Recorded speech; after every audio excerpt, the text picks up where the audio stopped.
Hello, everybody. I'm so sorry I can't be with you all today, but thanks for letting me say a few words. For 20 months now, I've traveled this country, often talking about how the needs of the American people are going unmet by Washington. And the truth is, few have been ignored by Washington for as long as American Indians.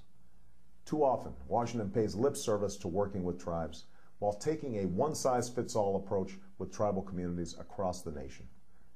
That will change when I'm President of the United States. My American Indian policy begins with creating a bond between an Obama administration and the nations all across this country. We need more than just a government-to-government relationship. We need a nation-to-nation relationship, and I will make sure that tribal nations have a voice in the White House. I'll appoint an American Indian policy advisor to my senior White House staff to work with tribes and host an annual summit at the White House with tribal leaders to come up with an agenda that works for tribal communities. That's how we'll make sure you have a seat at the table when important decisions are being made about your lives, about your nations, and about your people. That'll be a priority when I'm president. Here's what else we're going to do. We're going to end nearly a century of mismanagement of Indian trusts. We're going to work together to settle unresolved cases, figure out how the trusts ought to operate, and make sure that they're being managed responsibly. Today, tomorrow, and always.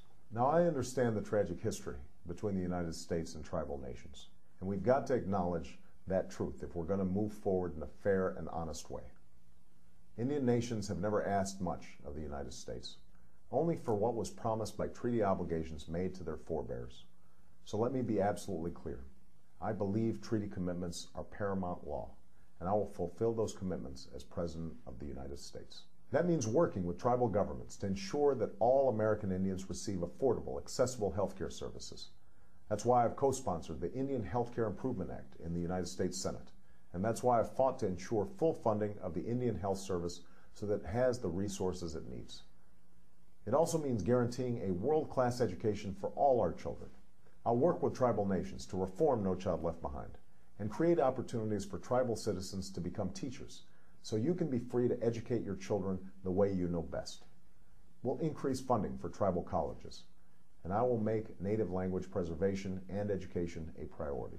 To give families in our tribal communities every chance to succeed in a 21st century economy, I will cut taxes for 95% of all workers, invest in job training and small business development, and put people back to work, rebuilding our crumbling roads, schools, and bridges.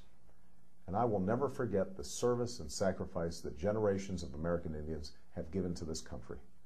We have to keep our sacred trust with Indian veterans by making sure that no veteran falls into homelessness and that all our veterans get the benefits and support they have earned. Let me just close by saying this. I was born to a teenage mother. My father left when I was 2 years old, so I never knew him well. I was raised in Hawaii by a single mother and my grandparents, and we didn't have a lot of money. Where I grew up, there weren't many black families. So I know what it feels like to be viewed as an outsider sometimes. I know what it's like to not always have been respected, to sometimes have been ignored. I know what it's like to struggle. Every president is shaped by his own experience. These have been mine. And so I want you to know that I will never forget you. The American Indians I've met across this country will be on my mind each day that I'm in the White House. You deserve a president who's committed to being a full partner with you, to respecting you, honoring you, and working with you every day.